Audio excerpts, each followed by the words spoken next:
Welcome back to What the Fertility Season 4. Today we are so excited we have Erica Hoke on with us. She is an infertility coach, a mom of four, an author, and a speaker on with us. She's going to share her own personal journey as well as share all about her book series and fertility success. We are so happy you're on with us and just happy to hear your whole journey. So thank you. Thank you so much for having me. Well, yeah, if you want to just kind of even just like start from the beginning of where infertility even just started for you and how you kind of started this whole process. Yeah, so where did it start? I It know, right? started after years of ignoring symptoms and being ignored by the medical community. Let me just say that.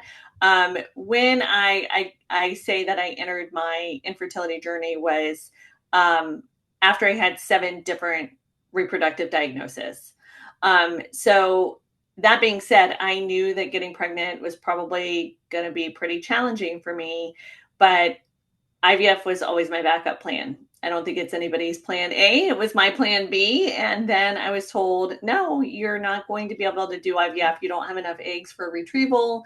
You're already hyperovulating, and you're only, you have a less than a 1% chance unless you use donor eggs. I was 35, and it was devastating news. It's death, right? It's death of the dream of how you feel like you're going to proceed and start your family and make your family and that sort of thing.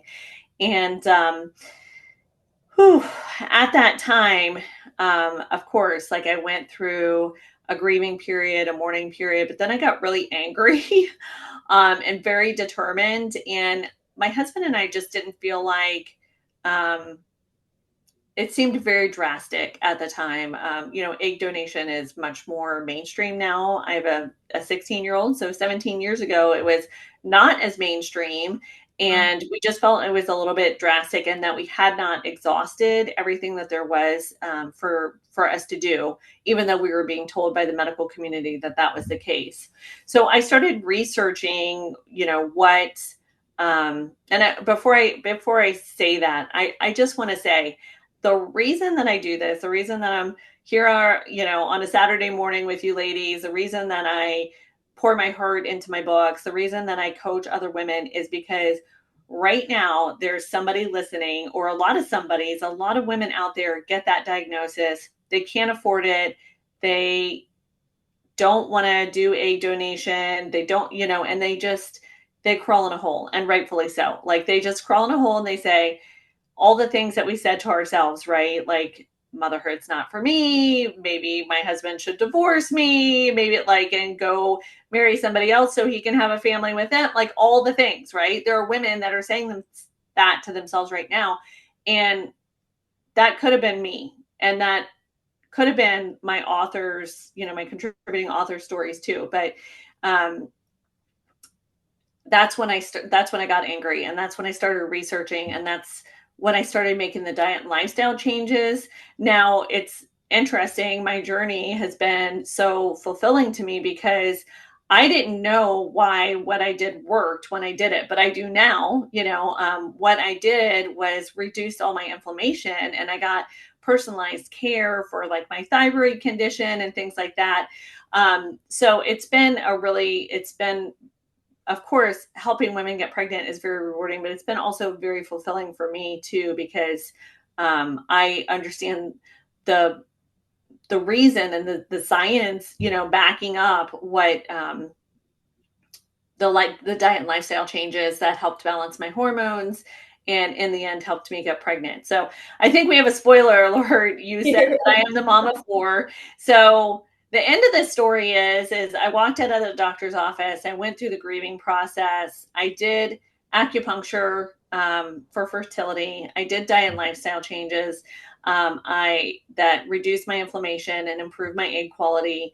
And that's that's probably a whole nother show. That's like I understand that that's very nefarious. Like, it's this big cloud of, well, what did you actually do? Well, that is why I have a program, right? Because we hear that as women in communities, and we try to do the things, but a lot of times I see women that are actually doing things like taking synthetic supplements and things that are actually contributing to the problem. So it has to be holistic, meaning it has to be the overarching way that you live your life for hormone balancing, for fertility health, for your overall health.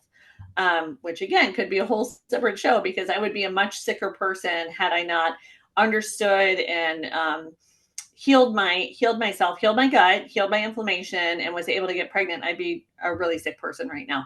But at any rate, I got pregnant about 18 months for the first time. Never had a positive pregnancy test, never had a miscarriage, just never got pregnant. So I got pregnant at 36 with my oldest son. And then we knew that we wanted, that we were older parents. We wanted to have more than one child. So we tried again. And I got pregnant with twins spontaneously at 39. Goodness. Yeah. And then we lost a set of twins at 41. They would have been the exact same spacing between my oldest son and my twins. And then my last good egg is what we call my last son was born when I was almost 43. And that was a full 7 years after PCOS, stage 4 endo, uterine fibroids, thyroid disease. I have something called factor V Leiden, which is very common and undiagnosed. I pretty much had the whole kit and caboodle of almost any infertility diagnosis that you could have. And I still got pregnant without IVF after 35. And that's the message that I just want to scream for the mountaintops, because so many women just feel like it's not possible. And I feel like if you only have a quarter of what I had, then there's hope for you, because I had it all, sister. Like, I had it all. I don't think that there's probably practically like one thing on there. I had diminished ovarian reserve, so I didn't have that many eggs either, So it's definitely what has brought me to my fertility coaching, to sharing not only my story, but other women with similar but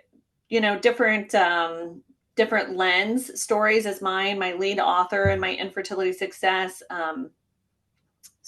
book is, she lost her ability to use her eggs because of a missed test. So she only had very few eggs, like myself, but they were able to do a retrieval.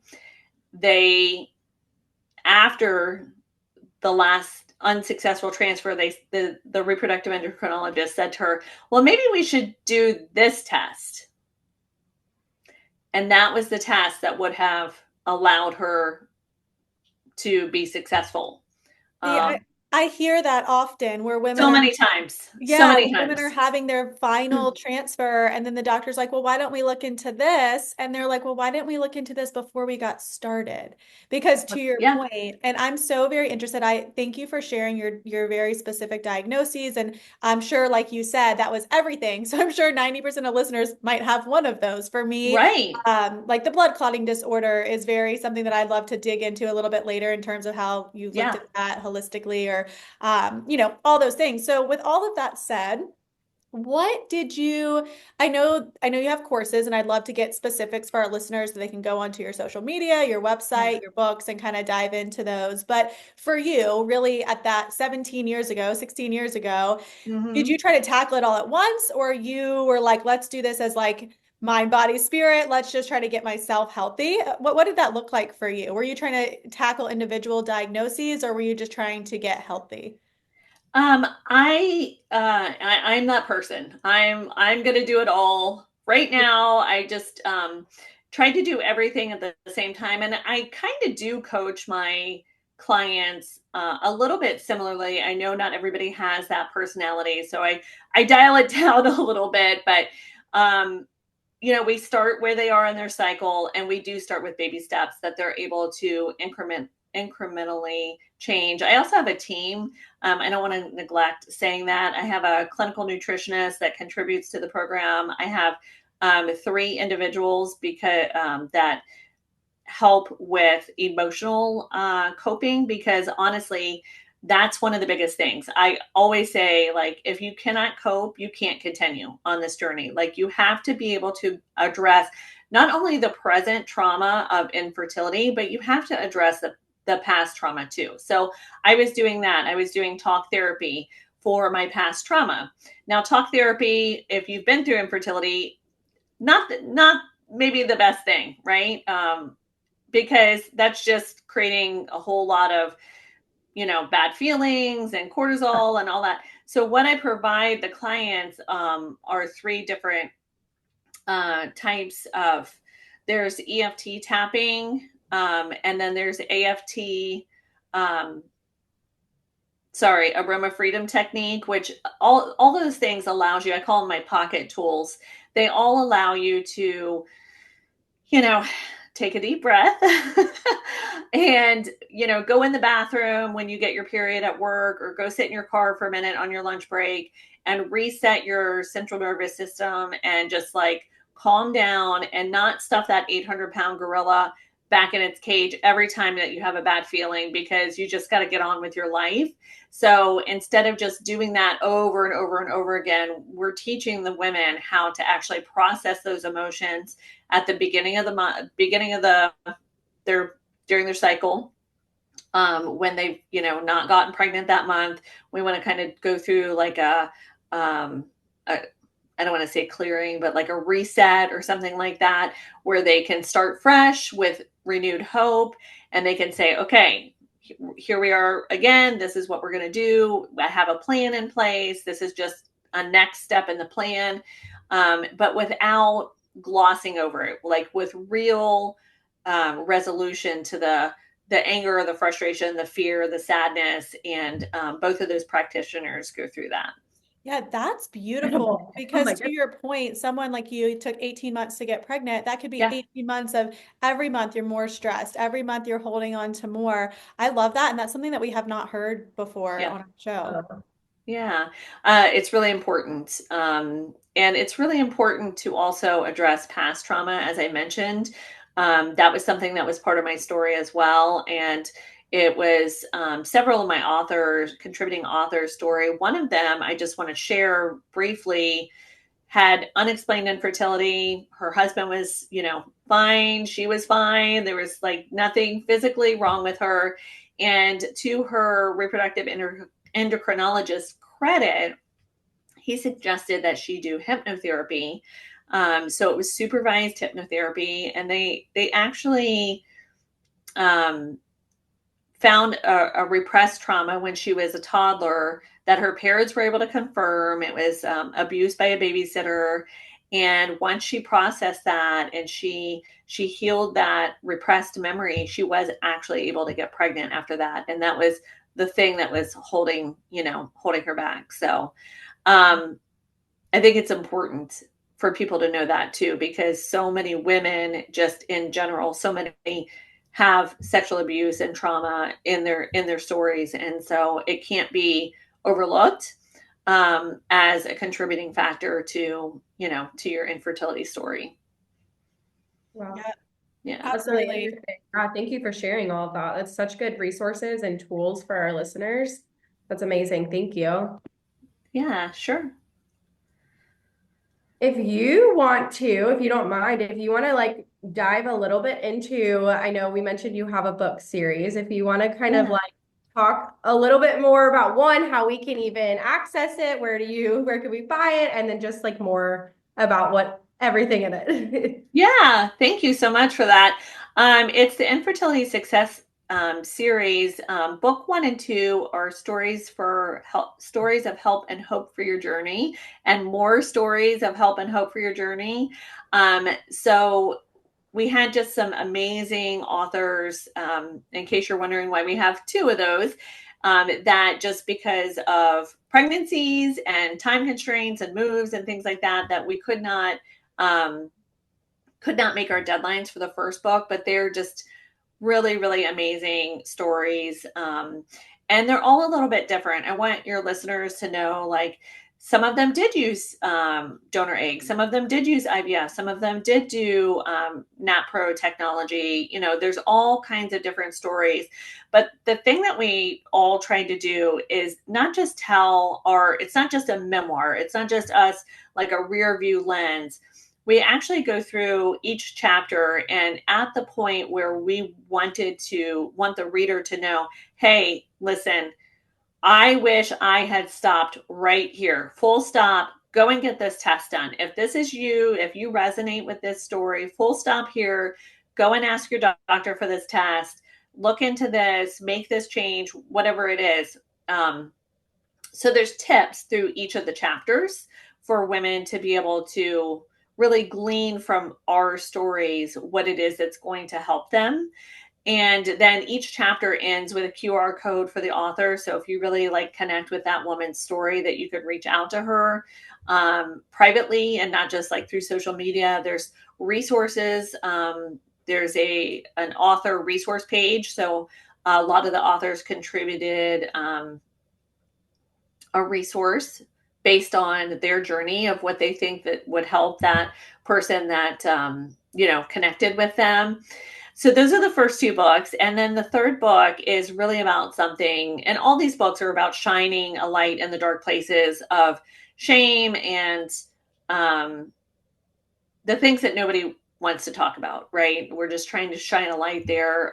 Like I mentioned before, women, as we were doing book 1 and 2, they were sharing, yeah, I thought about like trying to talk my husband into like leaving me because I felt so ashamed and depleted as a woman. Like, I can't give my husband a child and he really wants a child too, and just those things where it also helps family, it also helps friends, it also helps outsiders who don't understand what that looks like. So they're very personal stories, very vulnerable stories, and these women really just share their hearts in every possible way. Book 3 is really, I feel like, on the cutting edge of a conversation that's not being talked about. And that's like the emotional fallout of motherhood after an infertility journey, because you have all these losses, and many, many women just do not, again, process that emotional impact of those losses. And, you're just like holding on to hope the whole time, praying that you don't miscarry or miscarry again, praying that you don't die or your baby doesn't die during delivery. And then here you have this baby in your arms and you go home, and motherhood is hard. No matter how it comes, it's hard, right? And so it's a separation from your peers again, because they know probably that you went through infertility. So you feel like, I can't say, oh my gosh, I feel like I'm going to die because my baby's not sleeping, or my baby's teething, or this is harder than I thought, or any of the things that you think of when you start your journey as a mom. And that comes out in a lot of anxiety, a lot of postpartum depression, a lot of emotional baggage that kind of, here's your baby and here's all the emotional baggage that you did not do anything with for the past, I don't know, 2-3 years, months, whatever. For listeners that can't see, Amanda and I are just like full head shake, head nod. Yeah. I feel like book 1 and 2, I want to unpack so much, but honestly, after you shared what book 3 is, I think that is like something we, number one, have not talked about on the show. And if you do or do not know, I'm 24 weeks pregnant, and so this is something that I feel even today. I've already been through it once. This is my second, Yeah. and I never really processed it the first time. I think you're spot on with like postpartum anxiety, and I share that, like with my first daughter. I had massive postpartum anxiety because, and Amanda shared that with me because she went first, and she's like, yeah, it doesn't really ever get better. You just always think that your child's gonna like pass away or something horrible is gonna Yeah. happen. And Right. our kids are almost 3 and we're still We dealing still with have that. those And I feelings. think, Erica, you made a phenomenal point where, like, for both Amanda and I, when you are in that infertility cycle, you're just go, go, go, get to the goal, Yeah. get to the goal, that you're never processing the loss, the infertility, the resiliency that you had as a woman. And then when you have your kid, you're dealing with part 2 of it. So it just Yeah. all is this whole like ball. And so I would recommend to listeners, if they are really resonating with book 3, maybe start with book 1 and just go Yeah. through and process like, oh my gosh, I really went through a lot. There's other women that went through a lot. But yeah, Yeah. I love that. And I think your purpose for book 1 and 2 really aligns with our show in terms of wanting to share other people's stories so that maybe somebody listening can pick something out of it. And that's like their success, that their Yeah. doctor's not going to share with them. I mean, for me, I found something that worked for me through somebody sharing their story on Instagram. And I Yeah. think that's why Amanda and I are so passionate. My doctor was never going to give me that. My doctor was never going to keep testing or believing that even if Right. it was negative, it might still be something that would help. So thanks for just sharing all of that. We'll make sure we link everything in terms of how to get to those books in our show notes. Yeah, that would be great. And to your point, so I'm sure that your listeners, you've had other guests on, but I can't let it go, pass without saying, as a consumer, as a patient in the reproductive world, women have got to know that the doctor is not there to cure you, fix you, give you tips about how to get pregnant easier, better, faster. There's none of that. And I think that as women, we're like, go into the reproductive world expecting that. And that is not what happens. And it's not their fault. I'm not faulting the reproductive endocrinologists. They have a very specific protocol sometimes. And I've partnered with a reproductive endocrinologist here locally, and he's really been so enlightening. Sometimes they are not allowed to deviate from that protocol at all. Like, this is what you get. Yep. If you have this is what you get. This is the path that you go down. These are the hormones. It does not matter how long you've been trying. It does not matter your age. I mean, you know what I'm saying? Like, it's not tailored to the woman at all. And I think that that's shocking to women. I think that they think that their doctor is going to help them in a different way. And a lot of times I've heard that the doctors will tell them nutrition doesn't matter, supplements don't matter, this doesn't matter, that doesn't matter. And that's a bunch of crap. Sorry. I'm Yeah. just going to tell you like it is. It does matter. It's your body. You can only manipulate your hormones so much. If you don't fix these foundational things that your body is telling you, hey, I need help over here, none of the rest of any of that is going to matter. So about a third of the women that I help are actually going through IVF, but it cannot fix all the problems. It cannot fix all the underlying health problems that need to be addressed so that you can carry that baby, so that your body is healthy enough, not just to get pregnant, but to stay pregnant. So, Can I ask you a question? Because yeah, this yeah, is yeah, so of course. spot on with something going on in my life with a friend, and you are spot on. And so she is just now, she's very young, 20, Yeah. kind of Amanda's story, 24, 25. They've been trying for a year, but then she kind of says, well, I don't know if I was trying, and kind of goes into that denial phase of Yes. maybe I could have tried better. Yeah. And so she goes to her OB, and I don't know if she listens to the show or not, but this is something that I feel like you could perhaps give someone advice on. So she goes to her OB, she gets her lab, she sends them to me before the OB calls her. I look at them immediately and say, oh God, I'm like, your TSH is quote unquote normal. It's showing on LabCorp that it's normal, but that is not okay for fertility. And, I have that experience because the Mhm. three of us on here have dug very deep to find things. And Yeah. then I see her AMH and I'm like, that's a little maybe potentially indicative of PCOS, but it shows normal. So Right. all of these things. So I share that with her because I feel close enough to share that with her of just saying, hey, I know it shows Yeah. normal, but you really want optimal. And maybe you should look into perhaps this. Do you have these symptoms? Whatever. But I don't want to play doctor. And the Yeah. response back is, well, my OB called. She said they're completely normal, but if I want, I could try Clomid. So, what would Yeah. your advice be to maybe somebody that's in that stage of just fully trusting that, first of all, the OB is probably not where you want to be at this point. Yeah. But what would your advice be maybe to even people like that have been on the other side and they are trying to be an advocate, but they don't want to push something down someone's throat, or to the patient that is just at this point just truly trusting their OB or REI?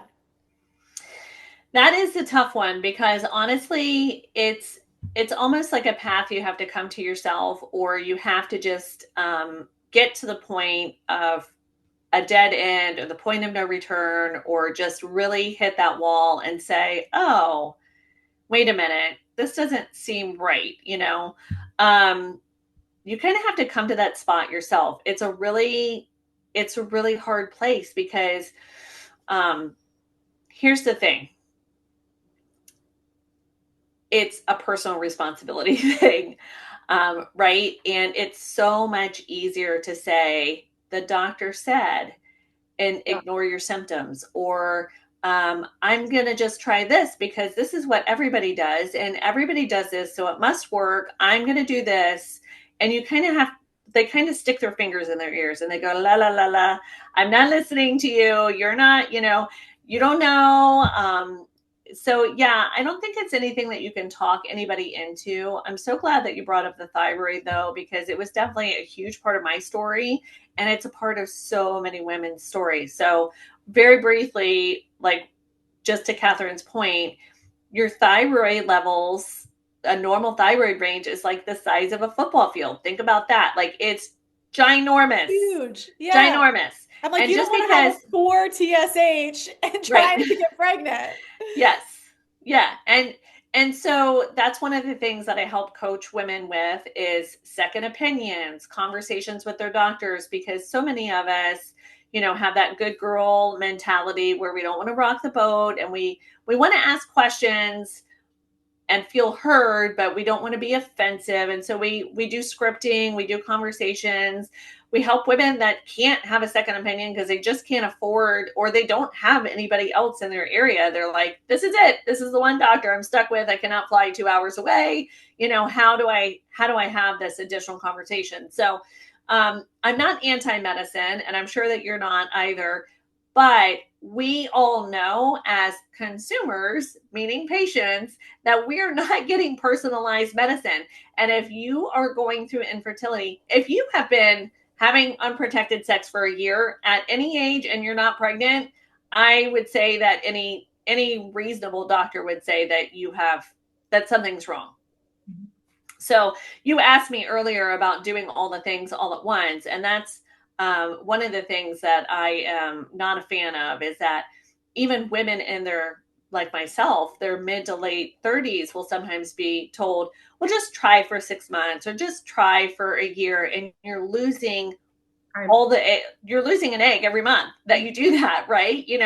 So there's no reason that you can't implement these things while you're waiting. There's no reason that, especially now in this day and age, where you can order your own test, sometimes cheaper than your insurance will pay for it. You can order your own testing and you can start doing that detective work yourself. Without, I love that you said that, like the detective work. And I completely agree with you. When she came back and said, nope, my OB said this, I said, that's awesome. I'm really glad that that's how do you feel? That's what I would say to her. Is your hair falling out? How do you feel? Do you have to use a ton of lotion? Or do you feel like, can you sleep? Right. Right. And I love how you just kind of ended and you're like, it's the questioning mindset. And maybe that's what we say as advocates or to our friends, to your exact point. Like, that's amazing that your OB, that was the advice they gave you, but have you looked into that? Or how do you feel? Do you have these symptoms? Maybe just being that questioning for you. And you're so spot on. I work in obstetrics. They're not giving you personalized care. They're not. They don't, your body more than anybody else. And you're going to take the time to dig in, to know what your symptoms are on a daily basis, to know if your cycle's fluctuating over the last 6 months to 12 months. They don't care. They're getting your last missed period and moving on. So I love that advice. Thank you. Yeah. They, and again, it's not their fault. Like you live in your body every day. So you have to tune in to, how you're feeling. But it also, I just want to say I feel like it's like the slow dripping faucet, that it has to fill the sink before it overflows. I haven't used that analogy before, but, it's 14 years for like the average endometriosis diagnosis, right? And so it's you're fine. That's nothing to worry about. It's that drip. Don't worry about it. Ignore that symptom. Drip, drip, drip, until you're like, I couldn't work. I was bleeding through my clothes. I had completely uncontrolled periods. Like, it was a nightmare. And then I was like, I forget get pregnant. Yes, I want to get pregnant, but I can't even function here. Like, this is terrible. So, I think that some of that is just the medical community's relationship with patients and patients just being the pushback that they get for their symptoms, especially women, right? We know that whether it's infertility or heart disease or whatever, we know that we don't get the same care that we should. So